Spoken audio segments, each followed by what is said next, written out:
TikTok and its US executives have repeatedly denied giving your data to the Chinese, but did a court filing backed by the CIA just reveal that TikTok has been compromised by the Chinese from day one? And just what has China done with its influence over the Gen Z's largest social media platform? I'm Paul, U.S. Army combat veteran. Let's talk about this absolutely crazy story. Okay, so this is the actual court filing that the U.S. submitted to the U.S. court in D.C. To explain their case against TikTok. Now, the thing that makes it most interesting to me is that you can see right at the beginning who's writing it. You can see this is actually opens with a declaration by Casey Blackburn, who is the Assistant Director of National Intelligence, guys. He works for the ODNI, the White House's top dog in terms of national intelligence. This is the guy whose office takes all the intelligence gathered, not just by the CIA, but the DIA, Homeland Security, and the FBI, puts them all together and uses it to make decisions or help the White House executive staff make key decisions. This is the boss of intelligence. I don't know how else to put it to you. And he's been in the role since October, right? So this is not some newbie. This is not some political appointee who came in out of nowhere.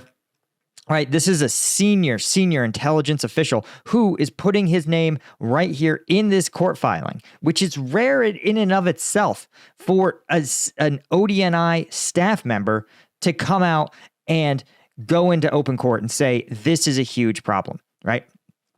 And so his role in particular is overseeing what he calls the investment security group, right? Which their exact details, classified, of course, played a leading role in the intelligence community's assessments of the national security risk posed by ByteDance and its subsidiary, TikTok.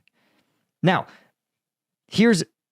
there's so much crazy stuff here, but the first thing I want to take a look at is the summary of the risks associated with TikTok, right? And the number one risk, they say, is because the PRC, or the People's Republic of China, can use TikTok, has its claws deep into ByteDance, and meaning that they can do two things. They can collect sensitive data on U.S. people, which you can see the risks already. Look at political vice president, or what's the word I want? Vice presidential candidate J.D. Vance, whose search history is getting allegedly leaked and ginning up a whole bunch of crazy allegations. Well, imagine if the politicians of 20 years from now, if China had a file sitting in a server somewhere with everything they searched on TikTok as a teenager, right? The ability to blackmail them or ruin their careers would be tremendous. And that's in addition to Chinese influence operations. This is the idea that they want to control the narrative on this platform. And while the U.S. intelligence community admits we don't have information that the People's Republic of China specifically has gone out of their way and dictated what TikTok does, he says there's a risk that the PRC may coerce ByteDance or TikTok to covertly manipulate the information received by millions of Americans that use TikTok every day. But here's the thing, guys. When we go through this document, you may think, oh, it's a risk. But as we go through this, you're going to see it doesn't feel like a risk. You can see that someone is in TikTok playing with the switches, changing influence and operations, and that China has no problem doing so. So let's go a little deeper into this. But actually, first, I wanted to talk about one thing. If you are looking to go harder, faster, and just get more done, you don't need to run a malign influence campaign against your enemies. Maybe you just need a little bit of a caffeine boost. That's why I created Strike Gum. Strike Gum, 90 milligrams of caffeine in every single piece. Listen, I go to the same gas stations you guys do. I see what energy drinks cost now. It's like $5 a pop. This little piece of gum contains all the caffeine of a Red Bull or an Amp Energy, but none of the sugar. Plus, it has 100 milligrams of alpha GPC for further cognitive sharpness. And best of all, this bad boy, it's made in the USA. Veteran owned. So you're not supporting some Chinese manufacturer, right, using shady ingredients. Yeah, I pay a little extra to get this using natural caffeine from green coffee beans. But you know what? You can taste the difference. When you chew it, you're going to feel it. And again, you could be confident knowing that when you buy Strike Gum, again, it's made in the USA. It's obviously a veteran-owned company. And it'll give you, it's a way more cost-effective way to get your energy drinks. Plus, if you have a manual job, if you have a job where you need your hands, you can't go walking around. If you work a construction worker, a nurse, a cop, a firefighter, you can't go, what are you going to do? Show up on a call with a Red Bull in your hand? No, this is great. You pop it in, you chew it, you get your caffeine fix. Easy. So you can check it out on Strike Gum. That's where you can get your first responder discounts, your veteran discounts, your new user discounts, or you can go to Amazon. Just search for Strike Gum on Amazon. The link is in the description. And thanks to everybody that's left us a review and helped get the word out that Strike Gum is the superior energy drink alternative. Okay, so here's a couple of things I thought were absolutely crazy. The first, we're going to just zip down to section 29 here. And what's wild is that it discusses that the PRC has been absolutely trying to conduct what they call malign influence operations. This is the idea that they want to influence the public outside of China in order to better support Chinese Communist Party goals. What are they exactly? The PRC wants to make people doubt U.S. leadership, undermine democracy as a concept, and extend China's influence abroad, right? They want to refute U.S. narratives and promote Chinese narratives, counter other countries' policies that threaten China's interests, and especially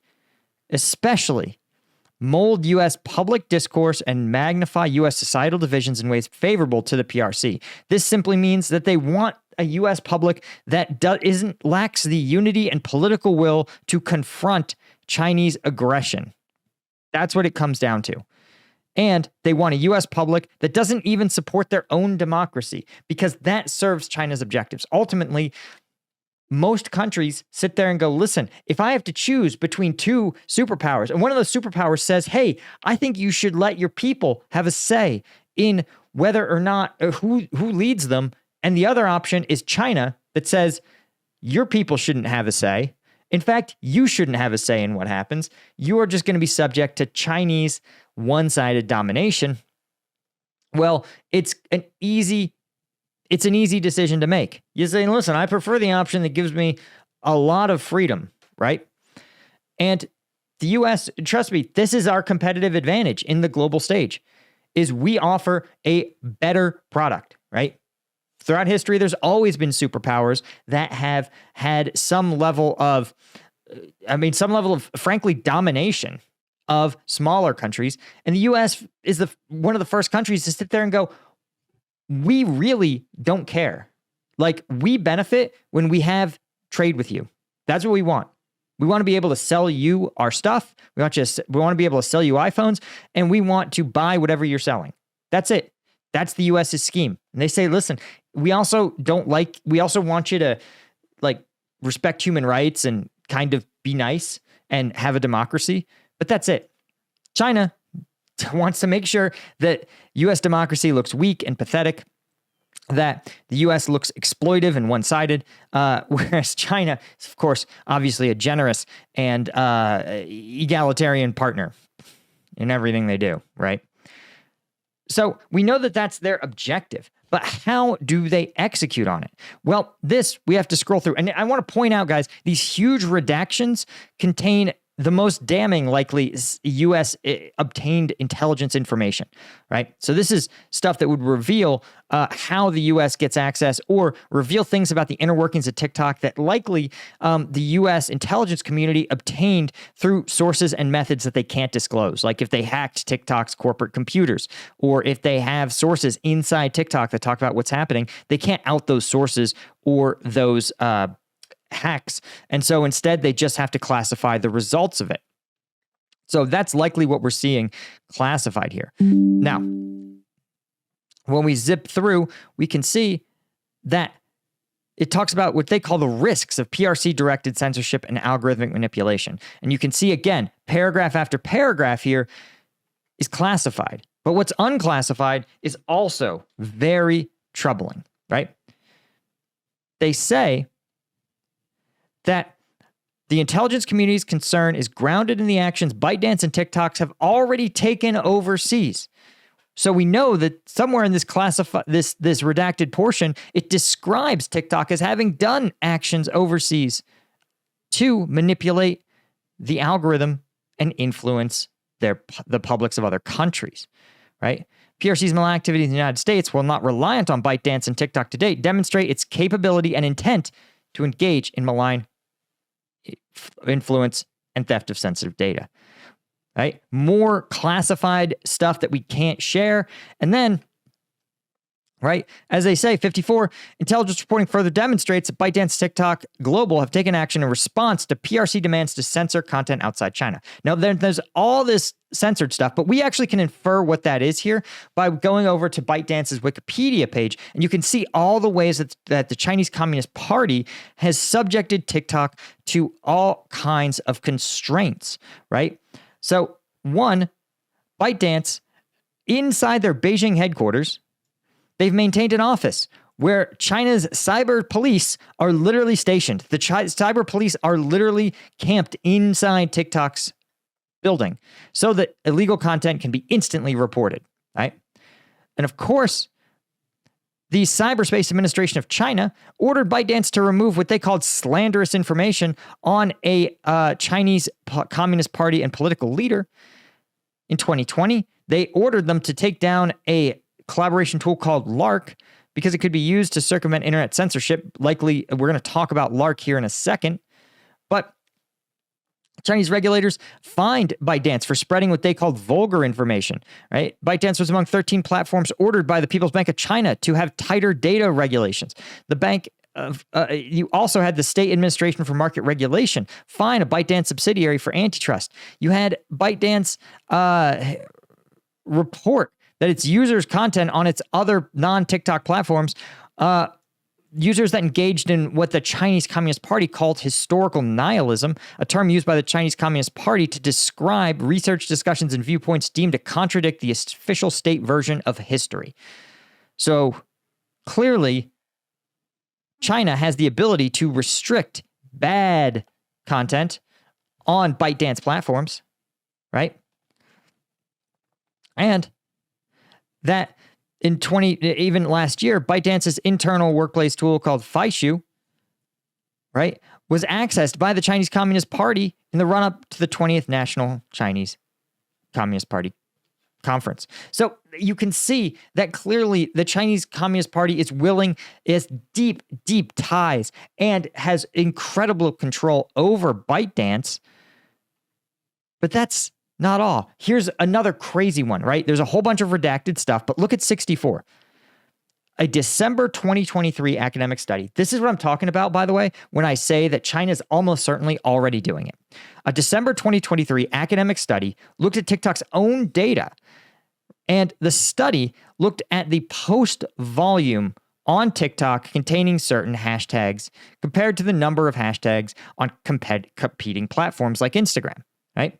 So one would expect that on Instagram, which has twice as many daily active users, typical hashtags would have 1 to 2 times more posts than their respective hashtags on TikTok. So for example, if you were to go to TikTok and search hashtag Taylor Swift, right? Pop icon, global phenomenon. You'd see about twice as many hashtags on Instagram as you would on TikTok, right? For the same hashtag Taylor Swift. And the reason is because Instagram, twice as many daily active users, right, than TikTok. And they said that actually aligned, that held true on average for most pop culture hashtags. But there were weird anomalies, right, compared to Instagram. And they almost always occurred in the context of both pro and anti-Chinese Communist Party narratives. For example, Uyghur-related content was 1/11th the size of the Instagram hashtags, right? So again, Instagram, you saw 11 times as many hashtags related to Uyghur and Tibet-related issues. In fact, in Tibet, there were 37 times as many Tibet-related posts on Instagram as there were on TikTok. Functionally, that sounds like TikTok basically didn't allow anything Tibet-related to appear on their platform. Now, why would a company, whose own CEO, by the way, here's their CEO's testimony. The company's own CEO said, ByteDance is not owned or controlled by the Chinese government. It's a private company owned by investors, board members, etc. Right? They say TikTok itself is not available in mainland China. They're headquartered in Los Angeles and Singapore, which is notable. Mainland China, guys. Mainland China. Notice when these CEOs have this testimony, they stick in little words that actually change the meaning of what they're saying. TikTok itself is not available in mainland China. Now imagine if I said, guys, listen, I have never done anything in the continental United States that would be considered a crime. You'd say, wait, why'd you say that continental part? What did you do something in Hawaii and Alaska? And you go, listen, the continental United States, I have never stolen imported goldfish. Never, not once in the continental United States have I imported illegal goldfish. And you'd go, well, why do you, what did you added that term. And when you look, man, boy, mainland China, interesting. Right? They say we're headquartered in Los Angeles, Singapore, right? But we just talked about the fact that while TikTok is headquartered in Los Angeles and Singapore, ByteDance headquartered in Beijing. And they have a lot of U.S. employees. Sure, not refuting the central claim, which is that the employees at ByteDance are Chinese. And they say, listen, we've been building a firewall between us and China. But look at, again, the word he's using. For the last 2 years, we've been building what amounts to a firewall that seals U.S. protected user data from unauthorized foreign access. And why'd you add that word? What happens? Who decides if foreign access is authorized? ByteDance? We know that ByteDance's policy is China can do whatever they want. Whatever China wants, China gets. So why would you add that extra word there? Why not just say it seals protected U.S. user data from foreign access? Why, once they get authorization, they can access whatever they want?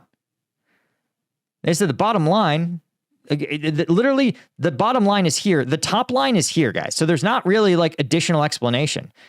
Like anyone with authorization can get access. Got it. Bottom line is American data is on American soil by an American company overseen by American personnel. Sure. But access. Who can view the data?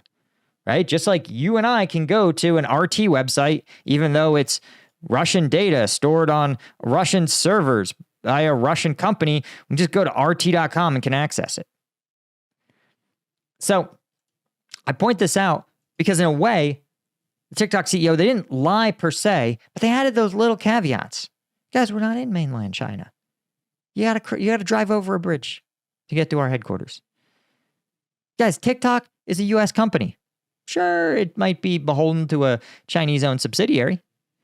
And sure, we don't give anyone unauthorized access.